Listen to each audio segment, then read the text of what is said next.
And so I think what we're trying to do with Northwest Arkansas and what most of the places we work nationally are trying to do is trying to make a place that you can live a better life than that.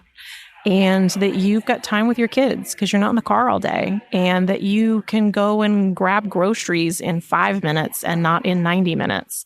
And, we're trying to do all of these big initiatives and we're trying to build all these really beautiful places, but it's not about the building looking good in a photograph. Welcome back to I Am Northwest Arkansas. I'm Randy Wilburn, and this week we're diving into something deeply personal to all of us: the spaces and places we call home. As someone who has watched Northwest Arkansas grow and evolve over the years, I've seen firsthand how great places bring people together and create opportunities. That's why conversations like these matter. This episode brings you highlights from the 2024 ULI NWA Place Summit, where experts, leaders, and community members came together to shape the future of Northwest Arkansas.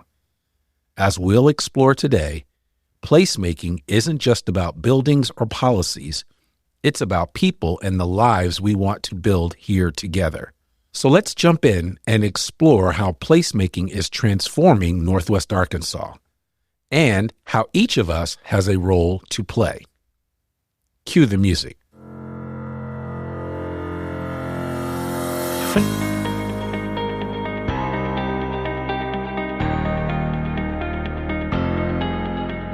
It's time for another episode of I Am Northwest Arkansas, the podcast covering the intersection of business, culture, entrepreneurship, and life in general here in the Ozarks. Whether you are considering a move to this area or trying to learn more about the place you call home, we've got something special for you. Without further ado, here's our fearless host, Randy Wilburn. Place matters. It is not only where we live, but how we live, shaping culture, identity, and opportunity. At the 2024 ULI NWA Place Summit, we brought together thought leaders, doers, and dreamers to explore the policies and practices that build vibrant, sustainable communities. This year's summit wasn't just about ideas, it was about action. One of the first voices we heard at the summit was Alli Quinlan from Flintlock Lab. She painted a vivid picture of what it means to live in a place that truly serves its people, not just aesthetically, but in a way that adds value to everyday lives.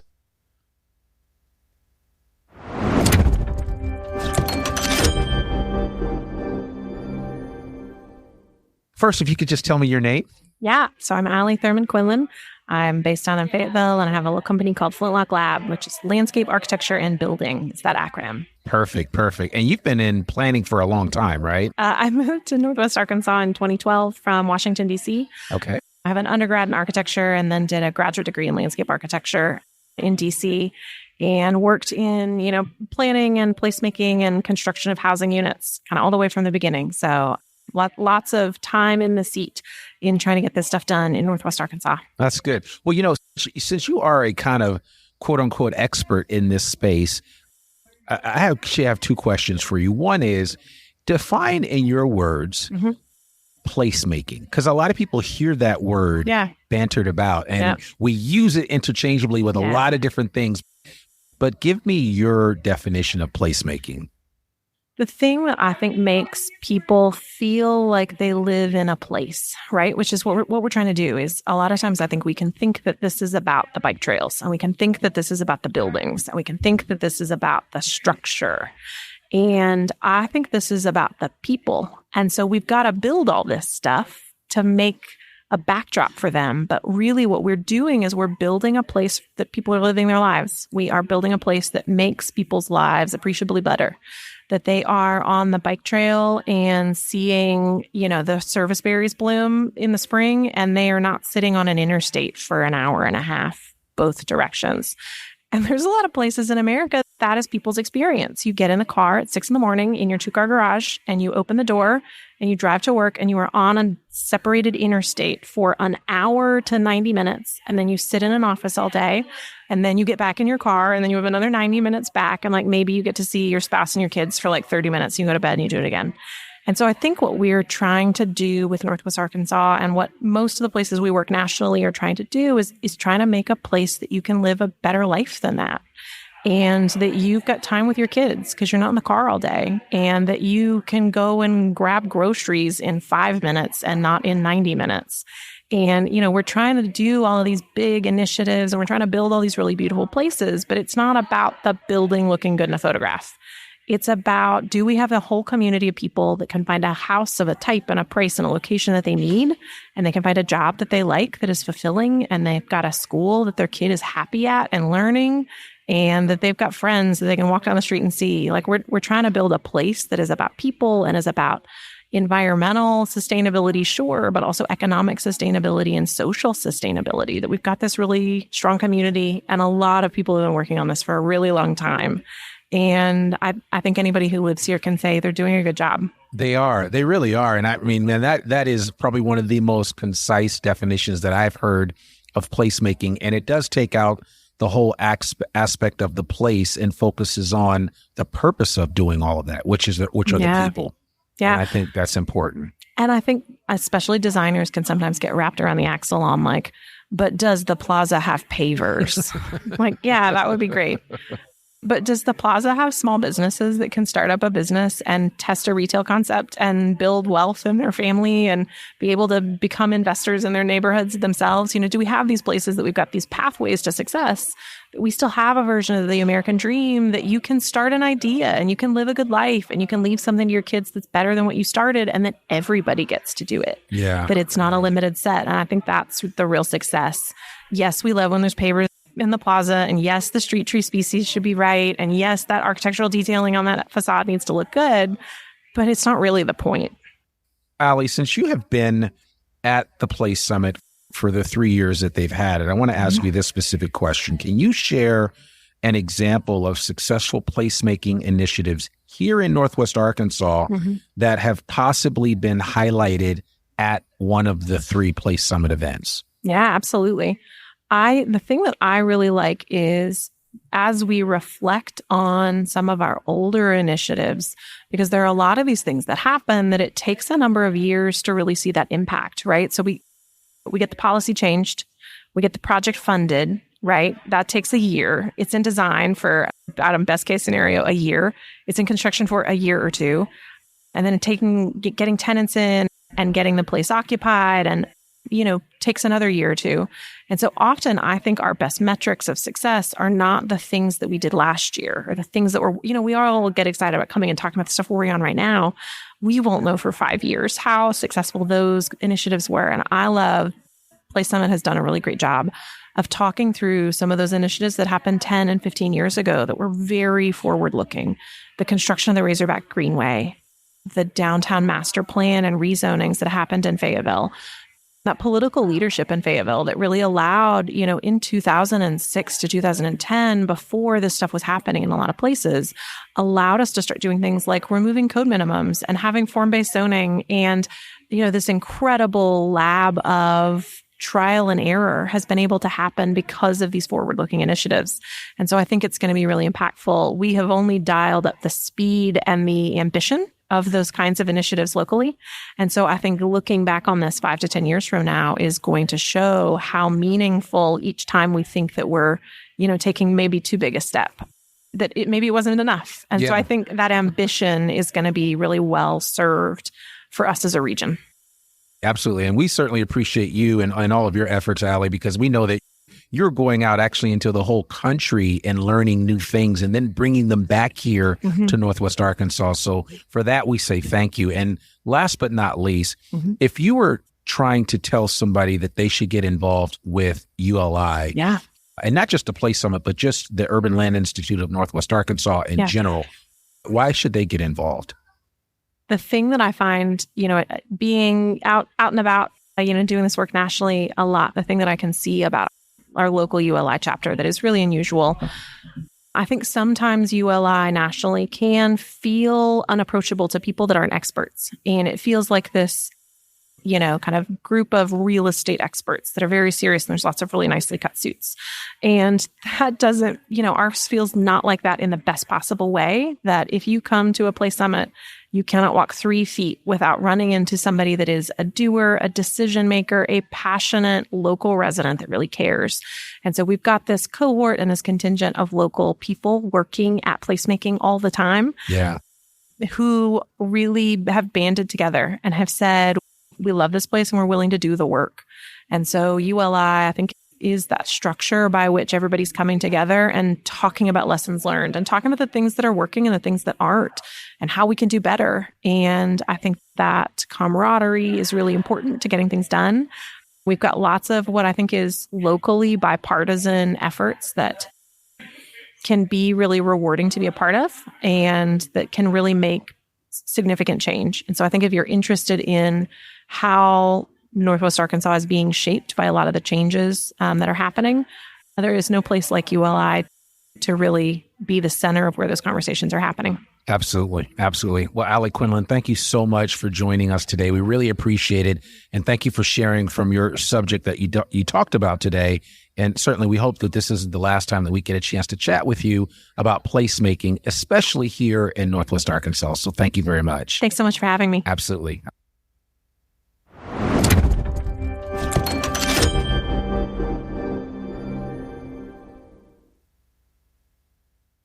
Duke McClarty of Groundwork Workforce Housing reminded us, creating those spaces is only half the battle.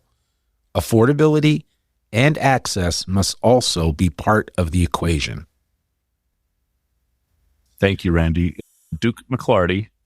I'm the executive director of Groundwork Workforce Housing for Northwest Arkansas. Perfect. Well, listen, I think this is your third Place Summit. It is. Yeah. So you've been here a few times. What do you think about this event? It's always a highlight of my year. I love the timing of it. Kind of, the late fall causes us to reflect. It's a natural time to reflect and think of the success of the past year, but it also is a great moment to think about what's next. Absolutely. 2025, we've been sketching out what our goals are for the next year, and it's a good time to test some of those ideas with some peers in the region. So it's a highlight of my year. That's awesome. I love that. Well, I think this question that I have for you is so appropriate, and I'll just repeat this and I'll let you answer it the best way that you know how. As Northwest Arkansas continues to be one of the fastest growing regions in the country, how has this growth impacted the importance of placemaking in the area? Because you're in the middle of it. Yeah, and we're also in the middle of, people want to be in places that feel good. You often cannot put your thumb on exactly what makes a place feel good. But as more come to the region, and there's more demand of those places that feel good, naturally the price to be in proximity of those places is going to go up. And that's that's the center of the bullseye for my work, is how do we ensure that everyone has access to those places that makes you feel good. And I think as it pertains to placemaking and housing, as we grow, we need to create more places that feel good, to ensure that everyone has that opportunity. And even in our mission statement, there's a word that I have bolded and underlined in a slide deck that I present, and it's options. And I think, it's having that housing option in proximity to that place that kind of brings the housing conversation to the placemaking conversation. And we just need more of them, more of all the above. Yeah. But, we're fortunate in this region to have some, real experts who pay attention and built their careers on that creation of place. Yeah. And, just that housing inclusion in and around it is of the utmost importance. Absolutely. Yeah. I mean, you nailed it on the head. We have experts, we have resources, and I think we have a community that wants to see that change come about in a healthy way. I agree with that.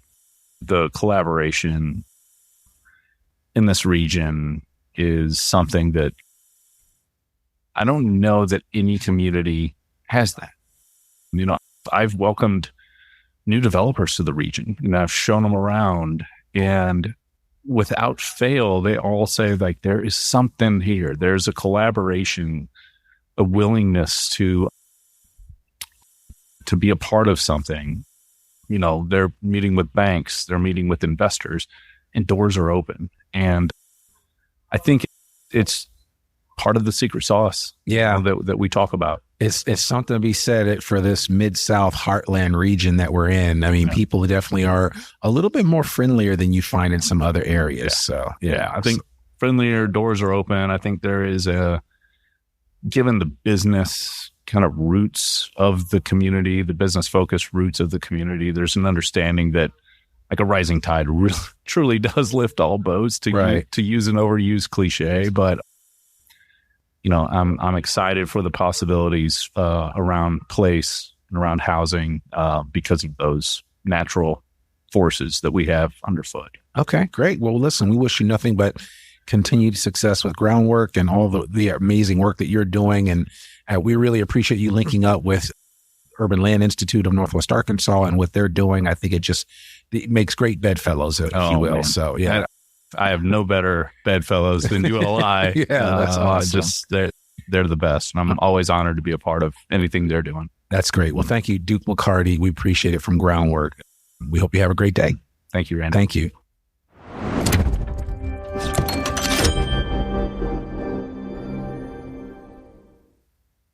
Megan Brown, Managing Director of ULI Northwest Arkansas, took things a step further. She spoke about how the summit isn't just about ideas, it's about moving the needle.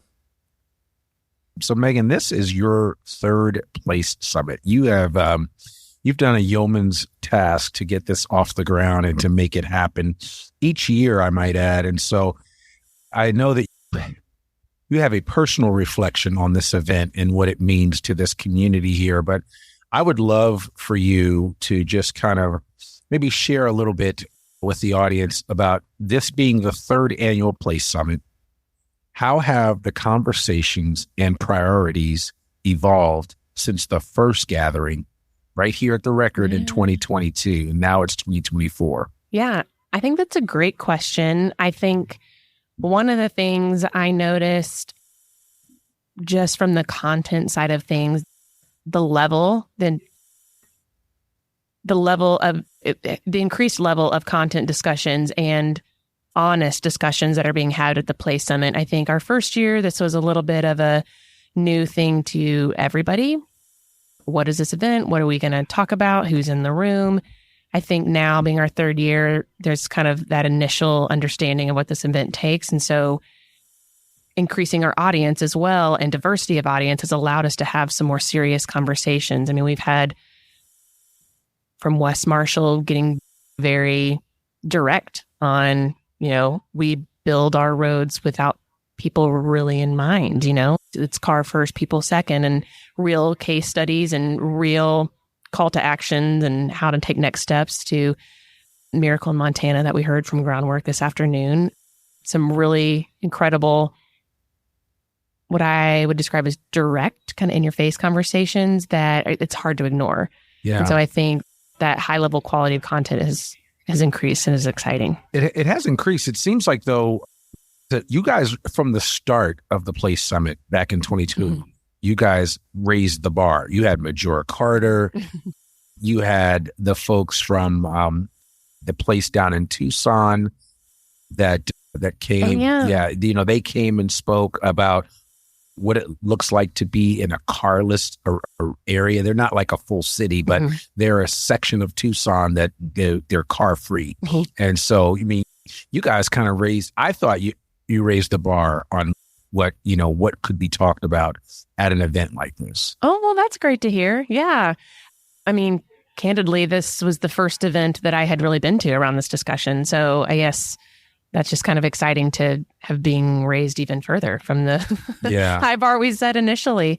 I think one thing I've noticed at this, now that we're at the tail end of day 2, is the excitement around the excitement from the sessions I'm hearing from participants, both previous and new, and not just, this is a great event, great venue, so pretty, great food. It's really like just walking over to have this podcast, hearing some groups talk about, I hope at next year's event, we're seeing some case studies that come from these discussions. I hope on stage, there's some case studies that started from this place. I mean, people feel like, oh, this is kind of that annual nudge to kind of get into action. Exactly. Yeah. And, I fondly remember the charrette that we did in 22 here at the Record, and all the people. I mean, you had planners, you had people from the public utilities, you had people like myself. I'm a podcaster and I'm an entrepreneur. And so you had a wide variety of people at the table discussing what placemaking means to them and what do they want to see happen here in Northwest Arkansas. Yeah, I think that's a big strength of ULI as a whole. And when I first was being introduced into ULI, it was told to me as ULI, the Urban Land Institute, serves as this platform for all of the different built environment groups. So you've got your realtors have their own associations, architects, AIA have their association, city planners, APA, they all have their own associations, their own conferences that they go to. But ULI in general serves as this place for all of them to intersect. And that's the goal for ULI in general, is how do we bring all of those groups that are experts in their fields because they're around smart people in their fields and continuing to better themselves, bring them into the room with other great experts in their fields and just elevate the whole discussion of what's getting built in our area. Well, it's almost like ULI lends its platform to so many different organizations, like what they're doing here with ULI NWA. And ULI is well known around the world. Yeah. And so they have the gravitas of that, that, hey, we try to get things done. Yeah. But we do that by unifying and bringing a lot of people to the table to have a conversation. Yeah. And I think from day one of me joining ULI, working with Wes Craiglow, our executive director, really intentional about going after some groups that you might not necessarily have initially thought of being a part of ULI membership. So one of my first programs was to work with city planners in the area and just connect them. I think Northwest Arkansas, we've heard many times, is unique compared to other areas and municipalities in the country where we have separate cities and municipalities that form this larger entity. And many times, well, what we learned before we started kind of bringing them together is many of them had never met, let alone had conversations of what they're doing in each other's groups. And that, I mean, since then, now they meet regularly on their own and they're having discussions and they brainstorm and share together. And I think that's concerted efforts to bring groups in like planners and elected officials. We did a real big push this year to get elected officials in our community as part of the discussion. They're the decision makers, but they should be heard too in this discussion. Absolutely. Yeah. And they also need to know and understand the ramifications of the decisions that they make. So I think it's really important. So as we're getting close to winding up this Place Summit 2024, what are you most hopeful for to come out of this specific Place Summit? Yeah. I'm always excited about the deliver piece. Our tagline from day one has been discover, immerse, deliver. How do we discover the new concepts, conversation speakers that are out there? How do we immerse ourselves in that? So take that learning and dive into a workshop, dive into the tours, see some of those conversations in work. But then really we want this Place Summit to be more than just people gathering in a room and talking and learning. We want them to go actively do.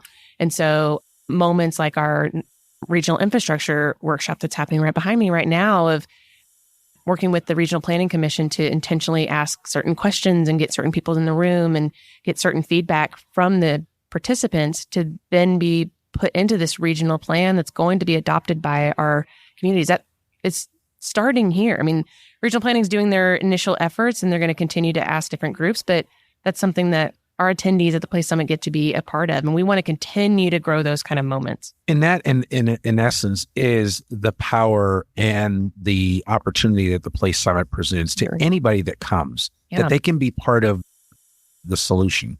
Yeah. Right? They can be, that their ideas, that their voice can be heard. I mean, you have a wide variety of people from all walks of life coming to this event. And I think more people need to know about ULI and especially the ULI NWA branch and why it is important that if you're in this area, you should try to figure out a way to get involved. Yeah. And real quickly, just as, and not to do a commercial, but just to kind of tell us a little bit about some of the programs that ULI NWA does, like Ready and the WLI program.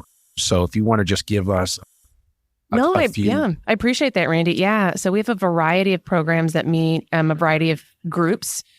So Ready that you mentioned, that's top of mind for me as well, because we have applications open. I don't know when this launches, but if it's before December 2nd and you want to participate, Ready is the initials are REDI, stands for Real Estate Diversity Initiative. And it's very intentional in increasing developers in an area that identifies women or people of color. Yeah.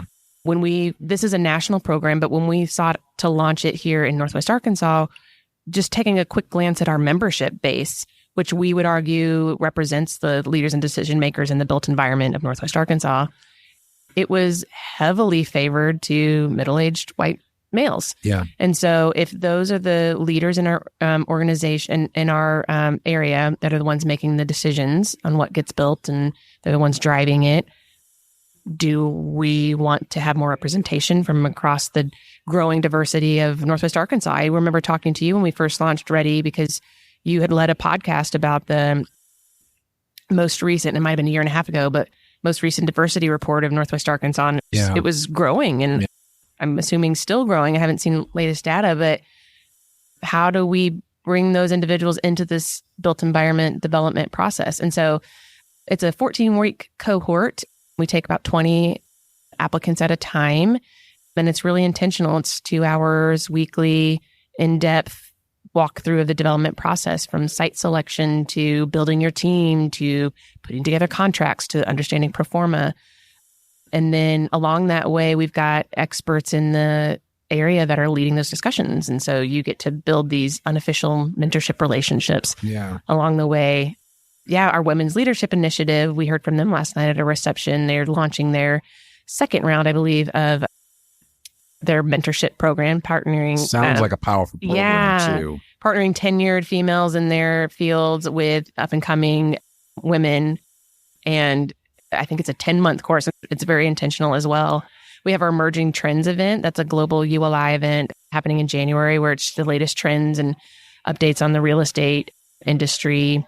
To our Small Cities Initiative, we have a workshop happening right now to help the city of Centerton craft their downtown master plan. And how do we bring our thought leaders into the room and help make that happen? What about the next generation? Yeah, our Young Leaders Group. I was going to say, put me on the spot of all the things. Yeah, we have a very robust Young Leaders Group. And I've got a shout out to, I'm going to miss some names, but I know Matt Luce and Caleb LeBeau specifically have kind of led the charge on that to begin. I know there's some other folks, and sorry, I'm leaving you out, but they are pretty much self-sufficient. They do incredible tours. They do monthly, bi-monthly tours that our old folks groups, me included, I'm not a YLG, are dying to be a part of. I mean, they're just so excited to get their generation involved early, and that's exciting. And we want to continue to support them. We're launching a program called Faithful Foundations, where we're going to be reaching out to local faith-based organizations and help build up developers within their institutions to utilize the land that they already own to help provide housing for their congregation, for their community around them. And just kind of help bring them into the discussion as well. And we have a lot of other things on the horizon. So much going on at ULI. It's hard to keep up, but that is, I think that's a great synopsis of all of the interesting things that you guys are doing. And so I just want to encourage you to keep up the great work in what you and Wes and Alex and the rest of the team, Candy, and everybody that's working so hard to just be thoughtful about how we approach placemaking here in Northwest Arkansas, and to make sure that there is a platform through which people can learn how to do placemaking at the highest level possible. Yeah. Well, thank you, Randy. You've been a huge cheerleader of us from the get-go. You helped support this Place Summit, but ULI in general. So we're grateful for you and our other community partners. A lot of the content today would not be possible without volunteer leadership and getting that to happen. So absolutely. Yeah. Absolutely. Well, good. We'll look forward to hearing from you again, but thank you for just sharing a little synopsis about your experience here at Place Summit 2024, as well as just the breadth of programs that the ULI Northwest Arkansas organization is offering. So awesome. Thanks. You, Megan. Thank you. All right.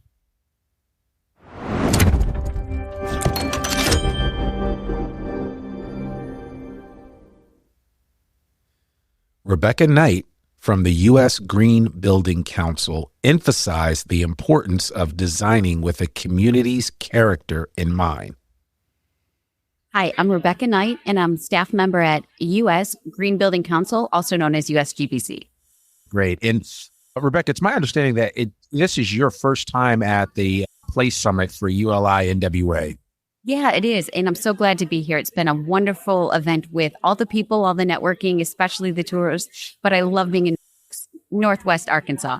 That's awesome. So did you have any impressions about Northwest Arkansas before you came, or have you been here before? I've been here before. I come here a few times. Actually, I was in this building before with the Department of Outdoor Recreation, who is setting up a department to look at economic development for all of the biking, all of the outdoor activities, how they could look at hospitality, culinary arts, how they could integrate all of the local things into the community. So I think that was a part of placemaking. And it was really great to see the energy in the community for showing people how beautiful the natural area is, all of the art that's around here, but also the benefits and amenities, the great restaurants and the community of people, but the things to do as well.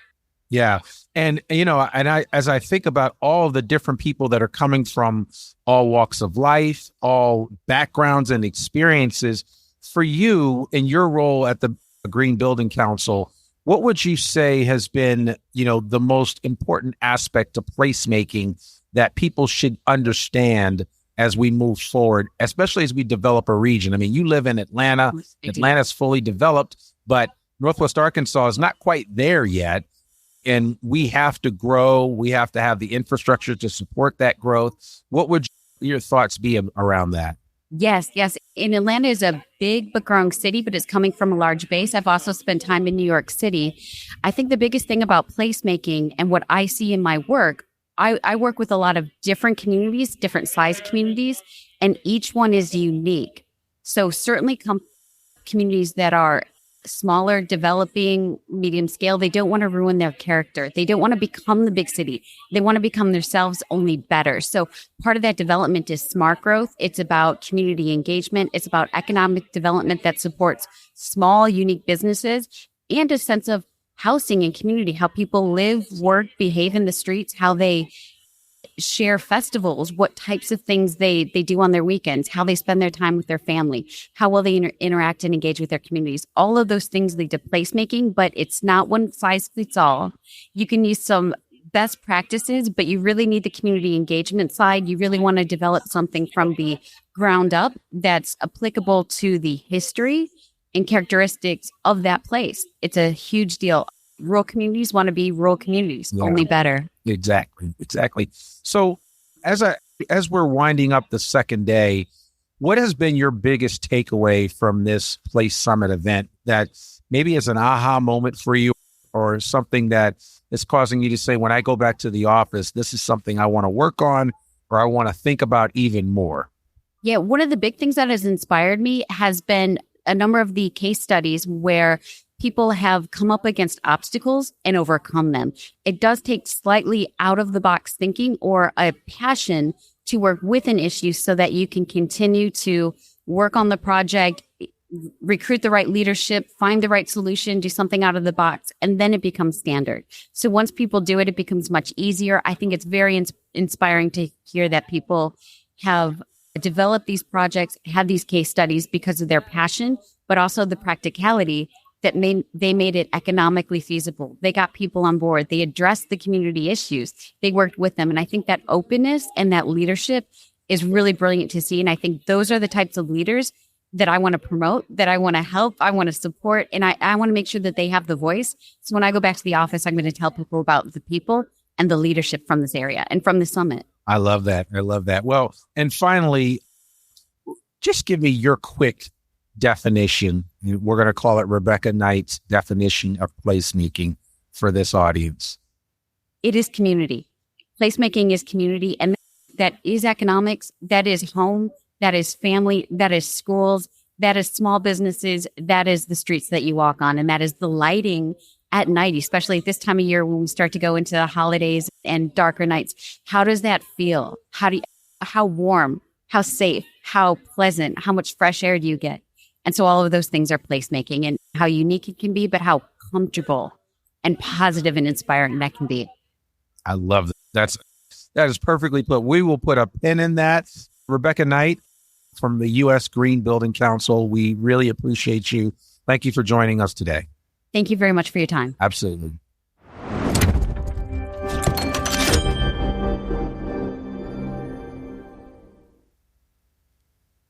Tiffany Elder highlighted the untapped potential of faith-based organizations in addressing housing shortages. Tiffany Elder. I am a real estate developer, general contractor, realtor, all-around real estate gal from Durham, North Carolina. That's awesome. That's awesome. Well, we're certainly appreciative that you're here at the Place Summit. And I had the privilege of sitting in on your session on faith-based housing development. And I thought it was a really unique session. I would love for you maybe just to share a little bit of why faith-based housing developments are a real thing that people should be considering in their region. Oh, absolutely. Well, the reality is faith-based organizations have always been at the center of service in their communities. And now many communities across the U.S. are facing a housing shortage. And part of the issue with resolving that housing shortage is the cost of land. In areas like Raleigh-Durham, similar to what I've heard about Bentonville and Fayetteville area, land costs have really escalated over the years. Faith-based organizations in my area in Durham currently own or control over 1,400 acres of land. Wow. So they have a development opportunity that pretty much negates the land cost in that project. And if you can project out and consider if you were to look at communities across the U.S. and faith-based organizations in those communities and what could happen if they were to sort of harness that energy and point themselves toward real estate development and creating the solutions their community needs, that could be immensely powerful. Yeah. And I appreciate you saying the solutions that their community needs, because it's not so much about co-opting space from a large tract of land that a church owns to build a huge subdivision. Right. Right. No. So can you articulate like maybe a little bit of your experience specifically in the Raleigh-Durham area when it comes to faith-based development? Absolutely. Some of the solutions that we see coming out from these groups include affordable housing, housing for individuals with special needs, childcare facilities, housing for individuals who need additional care. They may be in town at the hospitals for extended care for a couple weeks and a couple months, and they may need space for that. We heard hospice and similar care come out of that. It's really what the community needs. And again, these organizations are central to their communities. They're face-to-face with the people in the community, with the citizens in their community every day. Yeah. They know what's needed. Yeah. And was it onerous, to use that word, to overcome maybe some of the limitations that in terms of what is allowed to be developed on church land? Mm-hmm. That's a development challenge across the board. Right. We're always sort of working within the confines of what's allowable. We've been really fortunate in our area to push for changes, text amendment changes to our zoning and other codes that allow us now to do a little bit more. We had two recent ones, one in 2020 called Expanding Housing Choice, another that just went live beginning in 2024 called SCAD, which is Simplifying Code for More Affordable Development, that opened up opportunities for making ADUs duplexes. It opened up opportunities for faith-based organizations to build as many ADUs as they want to on their land. It negated the requirement for site plan approval for any development of 10 or fewer units. A lot of things that create additional cost and regulation have been sort of pushed to the side, which allows more space for creativity and allows more space for solutions. Yeah. And I mean, I think when you think about placemaking, that's why a program like the Place Summit is so important, because you can come to an event like the Place Summit and ideate around what is possible in your own backyard. Mm-hmm. And so that's really exciting. So listen, as we depart, can you just kind of share what your experience has been like working with? ULI is awesome. I love events similar to this and spaces similar to this where people are coming together from whatever their area of expertise is. You know, whether they're developers, whether they're governmental agencies, whether they're decision makers, whether they're community members who are concerned and involved. It's the come together of all of these pieces, and that's what it takes to make good development happen. So I really appreciate ULI from this standpoint. Absolutely. Absolutely. Well, we appreciate you. We appreciate you coming all the way here from Raleigh-Durham to share your experience and your knowledge. And I hope we'll be able to lean on you more as people that have sat in your session get ideas about how they can engage their local faith-based organizations to think about development in a way that would benefit the whole community. So Absolutely. Thank you so much, Ms. Elder. We really appreciate it. Thank you.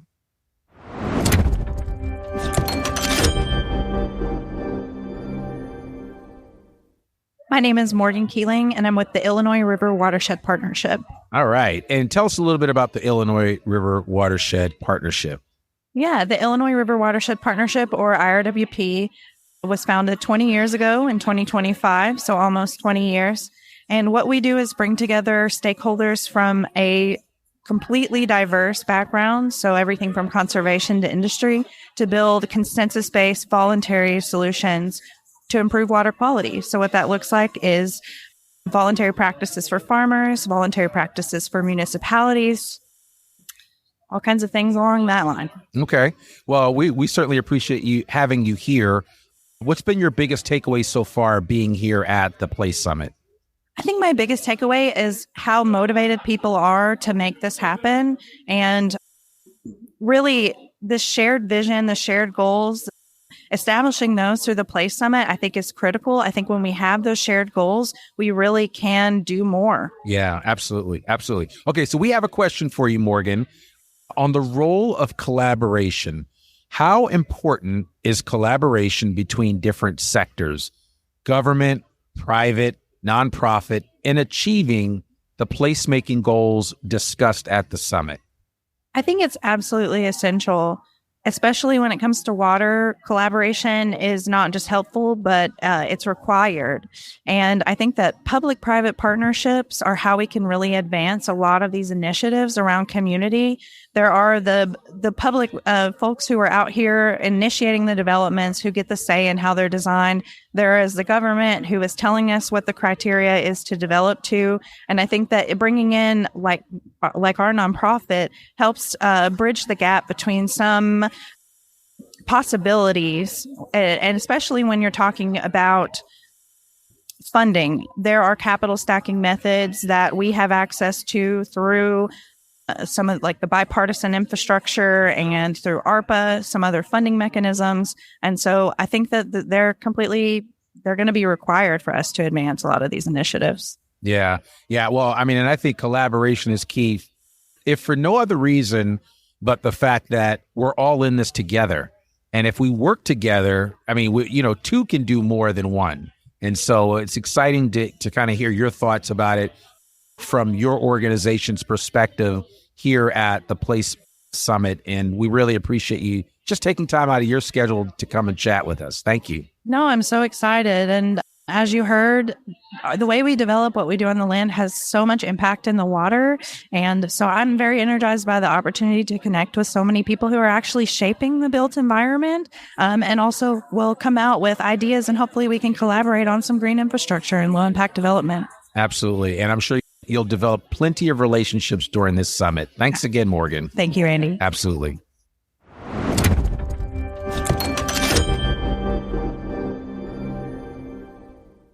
Hi, I'm Nick Caston, and I'm also on the Planning Commission for Fayetteville, and we just love Trails Transit City Planning. We're just geeks about the thing, and we just decided to start a podcast to capture all the conversations we were having with awesome people, and going to the Place Summit is just an extension of that. We get to see and meet a lot of wonderful people that are enthused about the same things we are. Yeah.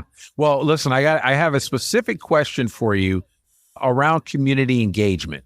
And my question is simply this: how are local communities and residents being engaged in the placemaking process according to some of the discussions that you've heard here at the summit?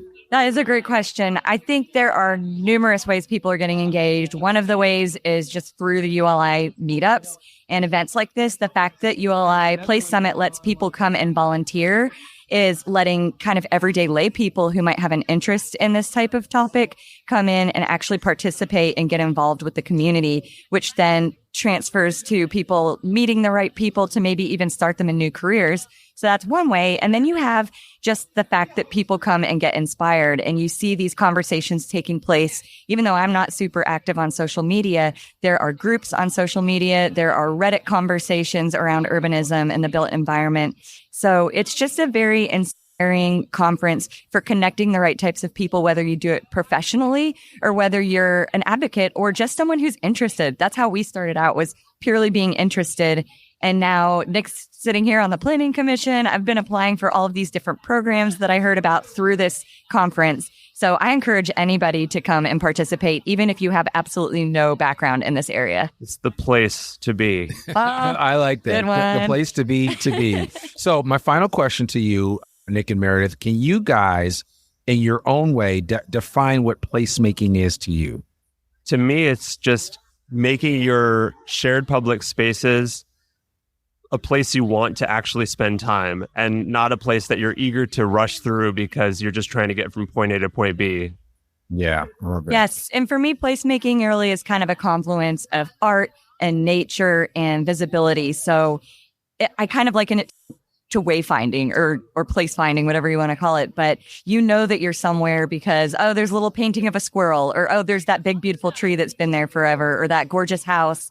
So I think it's kind of a confluence of all sorts of different factors, but I never thought I could get so excited about placemaking, and here we are. I know you guys are all in, so that's awesome. Well, Nick and Meredith Caston, thank you guys so much and for being here at the Place Summit and for sharing some of your thoughts. We really appreciate you both, and good luck with the Fay It Forward podcast. Thank you so much. You're our inspiration. We started a podcast because you recommended we do it. I appreciate that. Thank you so much. Thank you. Guys. No problem.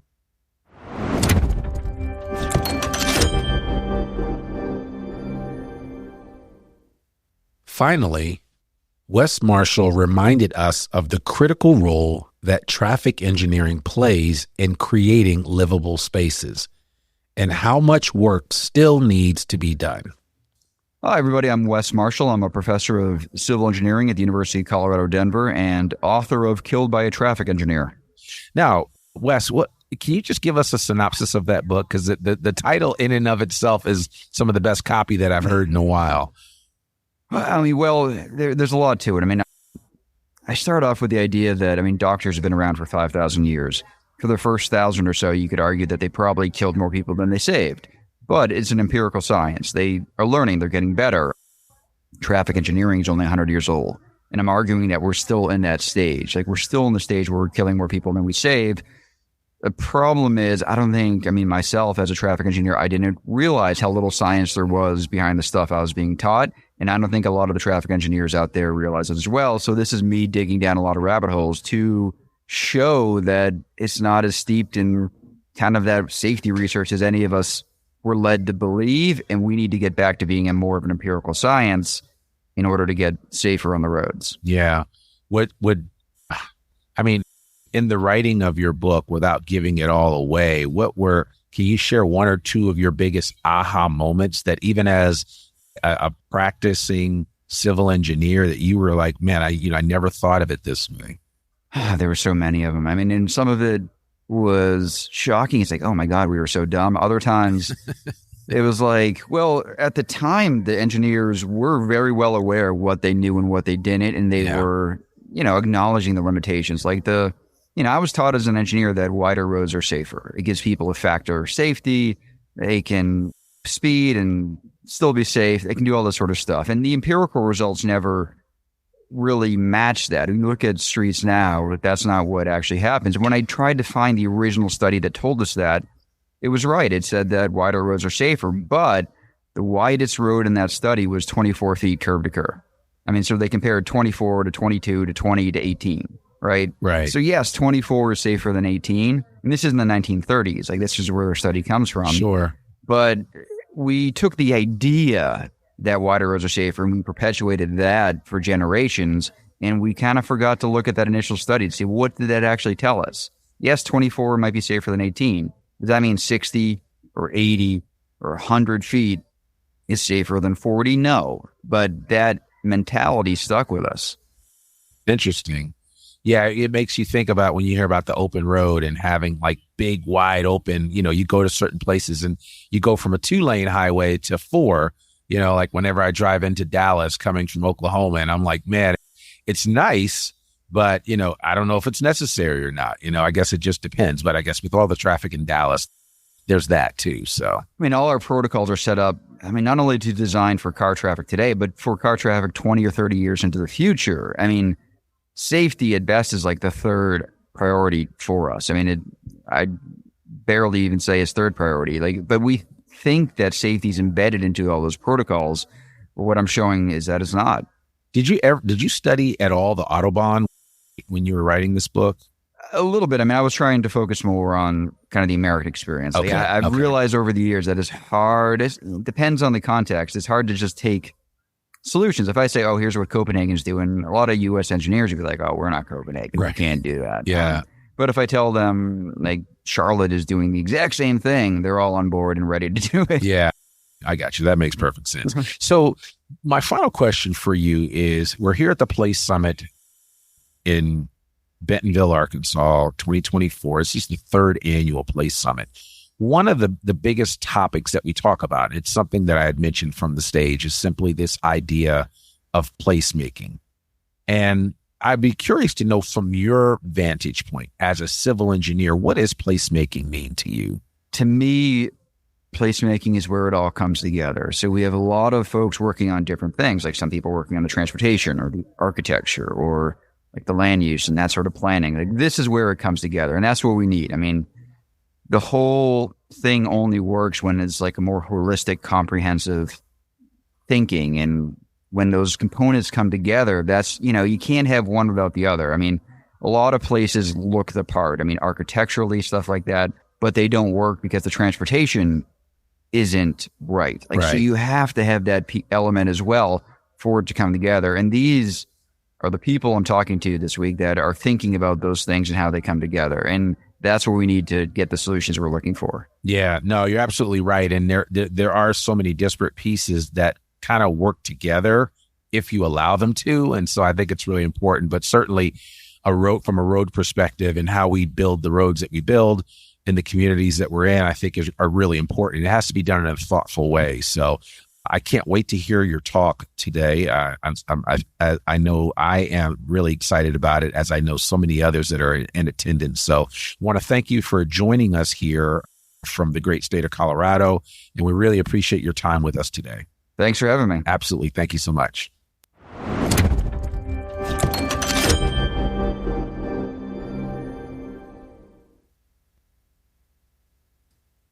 As we wrap up this episode, I can't help but reflect on how much potential Northwest Arkansas has to become a leader in innovative, inclusive placemaking.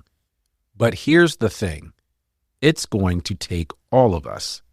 Design professionals and urban planners are leading the charge, but residents, business leaders, local politicians, and so many more all have a role to play.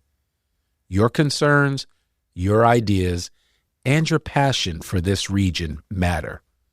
So whether you're an urban planner drafting the next big project, a business owner wondering how your voice fits into this conversation, or just someone who loves calling Northwest Arkansas home, this is your call to action. Let's work together to make our community not just great, but extraordinary. Because here in Northwest Arkansas, place truly matters.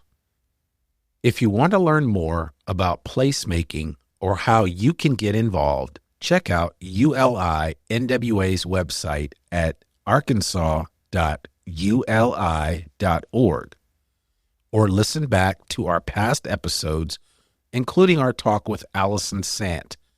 And as always, stay connected with us at I Am Northwest Arkansas. Thanks for tuning in. We'll see you back here next week for another new episode of the I Am Northwest Arkansas podcast. Peace.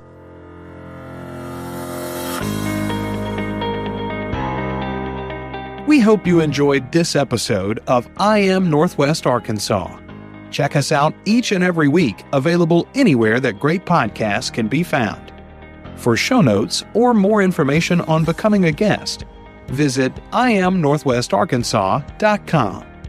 We'll see you next week on I Am Northwest Arkansas.